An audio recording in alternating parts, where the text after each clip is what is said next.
আসসালামু আলাইকুম এভরিওয়ান, কেমন আছেন সবাই? আশা করি সবাই ভালো আছেন। সিম্পল কুকিং বাই আশাতে সবাইকে স্বাগত জানাচ্ছি। আজকে আমি আপনাদের মাঝে মিক্সড নুডলস কিভাবে ঘরোয়া উপায়ে রান্না করা হয় সেই রেসিপি শেয়ার করব। আশা করি অবশ্যই ভালো লাগবে। চলুন এবার মূল রেসিপিতে যাওয়া যাক। নুডলস রান্না করার জন্য নিয়েছি বাঁধাকপি, এখানে 1 কাপ নিয়েছি বাঁধাকপি, 1 কাপ গাজর কুচি, ক্যাপসিকাম নিয়েছি একটি ক্যাপসিকামের অর্ধেকটি, তারপর চিকেনের বুকের মাংস নিয়েছি এখানে 15 গ্রাম, আর নিয়েছি পেঁয়াজ কুচি, এখানে মাঝারি সাইজের 2টি পেঁয়াজ কুচি নিয়েছি, আর 4টি চিংড়ি মাছ ছোট টুকরা করে কেটে নিয়েছি। এবার নুডলস সেদ্ধ করার জন্য একটি প্যানের মধ্যে এখানে পরিমাণ মতো পানি দিয়েছি। পানি যখন কিছুটা বলক উঠে আসবে তখন এখানে হাফ চা চামচ এখানে লবণ অ্যাড করে দেব, আর 2 টেবিল চামচ রান্নার তেল অ্যাড করে দেব। গাজরটা যেহেতু একটু শক্ত সেজন্য আমি নুডলসের সাথে গাজরটা সেদ্ধ করে নিচ্ছি। তার জন্য গাজরটা আমি এখানে প্রথমেই দিয়ে দিয়েছি। 5 মিনিট পর্যন্ত গাজরটা সেদ্ধ করে নেব। গাজর 5 মিনিট সেদ্ধ হওয়ার পর এখানে কোকোলা নুডলসটা আমি অ্যাড করে দেব। এখানে একটা প্যাকেট নিয়েছি।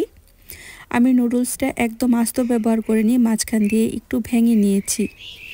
তারপর চুলার আঁচ মিডিয়ামে রেখে অনবরত নেড়ে চেড়ে আমি 2 মিনিট পর্যন্ত নুডলসটা সেদ্ধ করে নেব। নুডলসটা কিন্তু 2 মিনিটের বেশি সেদ্ধ করলে কিন্তু নরম হয়ে যেতে পারে, তার জন্য এর বেশি সেদ্ধ করতে যাবেন না। তারপর আমি একটি ছালনির মধ্যে নুডলসটা ছেঁকে নেব। ভিডিওর এই পর্যন্ত এসে যারা একটি লাইক দিতে ভুলে গিয়েছেন, অনুরোধ রইল একটি লাইক দিয়ে সম্পূর্ণ ভিডিওটি কন্টিনিউ করার জন্য। নুডলসটা ছালনির মধ্যে ছেঁকে নেওয়ার পর এবার ঠান্ডা পানি দিয়ে ভালো করে ধুয়ে নেব। এবার নুডলস রান্নার জন্য একটি চুলায় প্যান বসিয়ে দিলাম। তারপর এখানে 3 টেবিল চামচ রান্নার তেল অ্যাড করে দিয়েছি। যখন গরম হয়ে যাবে তখন এখানে 2টি ডিম ভালো করে ফেটিয়ে অ্যাড করে দেব। তারপর এখানে স্বাদমতো লবণ অ্যাড করে দিচ্ছি। তারপর ডিমটাকে একদম ঝুরি ভাঙা করে ভেঙে ভেজে নেব। আমরা অনেকেই আছি নুডলস রান্না করতে পারি, তবে যারা নতুন রাঁধুনিরা আছে তারা হয়তো বা নুডলস রান্না করতে পারে না। তাদের জন্য আজকের এই রেসিপি আশা করি খুব উপকারে আসবে। আমি একদম ঘরোয়া স্টাইলে কিভাবে সবচেয়ে সহজভাবে রেসিপিটা তৈরি করা যায় সেভাবেই শেয়ার করছি। আশা করি খুব ভালো লাগবে। এবার ডিমটা তুলে নিয়েছি। তারপর চুলার মধ্যে আবারও এখানে 1/4 কাপ রান্নার তেল অ্যাড করে দিয়েছি। তেল যখন গরম হয়ে যাবে তখন অ্যাড করে দেব পেঁয়াজ একদম ব্রাউন কালার করে ভেজে নেব না, হালকা জাস্ট কালারটা চেঞ্জ হলে এখানে অ্যাড করে দেব 1 চা চামচ রসুন বাটা, 1 চা চামচ আদা বাটা। আদা রসুন বাটাটা দেওয়ার প্রথমে কারণ হলো যে পেঁয়াজের সাথে সাথে কিন্তু আদা রসুনের ভাজা হবে, আদা রসুনের কাঁচা একটা গন্ধ যে সেটা চলে যাবে। সেজন্য যে কোনো রান্নার মধ্যে প্রথম অবস্থাতেই যদি আদা রসুনটা ব্যবহার করা যায় এতে কিন্তু রান্নার ফ্লেভারটা খুব ভালো আসে। আদা রসুনের কাঁচা গন্ধ তরকারির মধ্যে করে না। এই পর্যায়ে চুলার আছে মিডিয়াম আছে, ভালো করে নেড়ে চেড়ে আমি 5 মিনিট পর্যন্ত আদা রসুনটা ভেজে নেব। তারপর এখানে অ্যাড করে দেব বাঁধাকপি কুচি। প্রথম অবস্থাতেই বাঁধাকপি কুচিটা অ্যাড করে দিচ্ছি, কারণ অনেক সময় বাঁধাকপি থেকে কিন্তু অনেকটা পানি বের হয়, সেজন্য আমি প্রথম অবস্থায় বাঁধাকপি কুচিটা অ্যাড করে দিয়েছি। বাঁধাকপিটা অ্যাড করার পর তখন আমি চুলার আঁচ মিডিয়ামে রেখে 2 মিনিট পর্যন্ত ভেজে নেব। তারপর অ্যাড করে দিব চিকেন অ্যাড করার পর ভালো করে নেড়েচেড়ে মিশিয়ে নেব। চিকেনটা অ্যাড করার এখন কারণ হলো বাঁধাকপি থেকে যেই অল্প পরিমাণে পানিটা বের হবে সেই পানিটা দিয়ে কিন্তু চিকেনটা খুব সুন্দর করে সেদ্ধ হয়ে যাবে, সেজন্য আমি চিকেনটা এই পর্যায়ে অ্যাড করে দিয়েছি।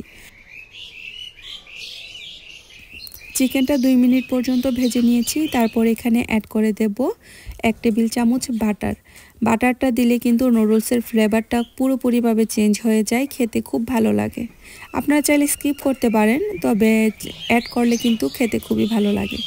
বাটারটা অ্যাড করার পর চিকেনটা ভালো করে আবারও নেড়েচেড়ে রান্না করে নিচ্ছি 5 মিনিট পর্যন্ত।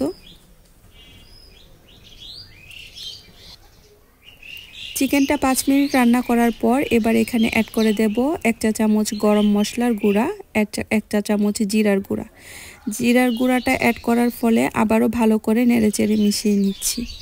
চিকেনটা দেখুন এখানে কিন্তু অনেকটা সেদ্ধ হয়ে গিয়েছে, সেজন্য নুডলসের মধ্যে চিকেন যখন ব্যবহার করবেন একদম পাতলা পাতলা করে স্লাইস করবেন, তাড়াতাড়ি সেদ্ধ হয়ে যাবে।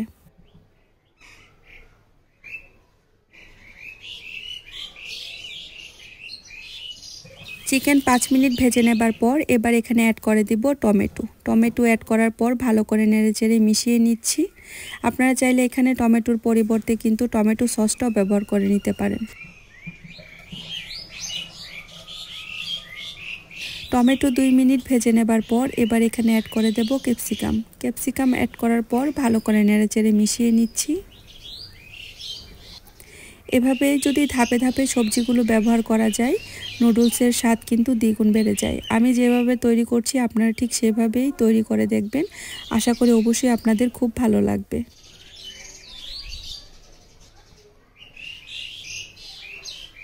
এই পর্যায়ে অ্যাড করে দেব স্বাদমতো লবণটা পরে দেওয়ার কারণ হচ্ছে সবগুলো সবজি যেন খুব পারফেক্টলি সেদ্ধ হয়, সেজন্য লবণটা আমি পরে ব্যবহার করছি। লবণটা অ্যাড করার পর আবারও ভালো করে নেড়েচেড়ে আমি 2 মিনিট পর্যন্ত ভেজে নেব। আমার এই সিম্পল রান্নাগুলো যদি আপনাদের কাছে ভালো লেগে থাকে প্লিজ সবাই লাইক শেয়ার কমেন্টস করবেন। আর যারা আমার চ্যানেলটি এখনও সাবস্ক্রাইব করেনি প্লিজ সবাই সাবস্ক্রাইব করে আমার সাথেই থেকে যাবেন। সুন্দর সুন্দর কমেন্টস করবেন, আপনাদের সুন্দর কমেন্টস কিন্তু আমার পরবর্তী ভিডিও বানাতে অনেক বেশি উৎসাহিত করে। এই পর্যায়ে কিন্তু আমি অ্যাড করে দিয়েছি চিংড়ি মাছ সবার পরে ব্যবহার করছি, কারণ চিংড়ি মাছ বেশি ভাজলে কিন্তু শক্ত হয়ে যায়, সেজন্য আমি সবার লাস্টে চিংড়ি মাছটা অ্যাড করে নিয়েছি। চিংড়ি মাছ অ্যাড করে 2 মিনিট পর্যন্ত ভেজে নিয়েছি। তারপর এই পর্যায়ে অ্যাড করে দেব নুডলস অ্যাড করার পর তারপর ভালো করে নেড়েচেড়ে মিশিয়ে নেব।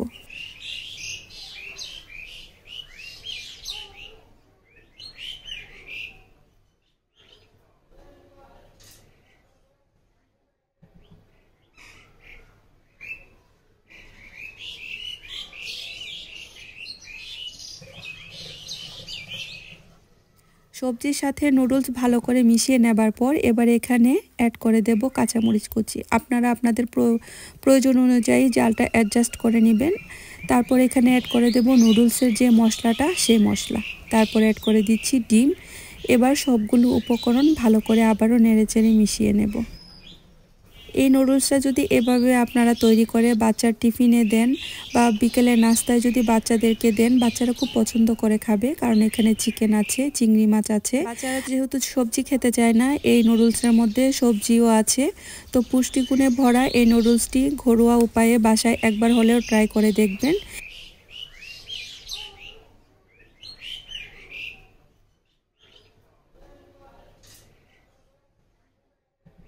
নুডলসটা ভালো করে নেড়েচেড়ে 5 মিনিট পর্যন্ত রান্না করে নিয়েছি।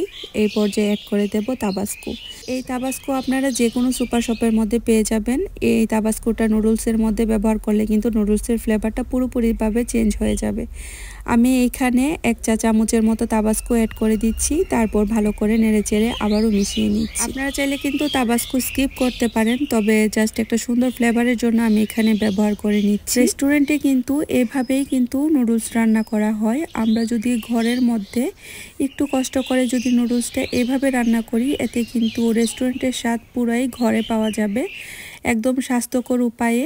তাবাস্কো অ্যাড করার পর 2 মিনিট পর্যন্ত ভালো করে নেড়েচেড়ে রান্না করে নিয়েছি। এবার গরম গরম পরিবেশনের পালা। আশা করি খুব ভালো লেগেছে। আজকে এই পর্যন্ত, পরবর্তী নতুন আর একটু রেসিপির সাথে দেখা হবে ইনশাআল্লাহ। সবাই অনেক বেশি ভালো থাকবেন। আল্লাহ হাফেজ।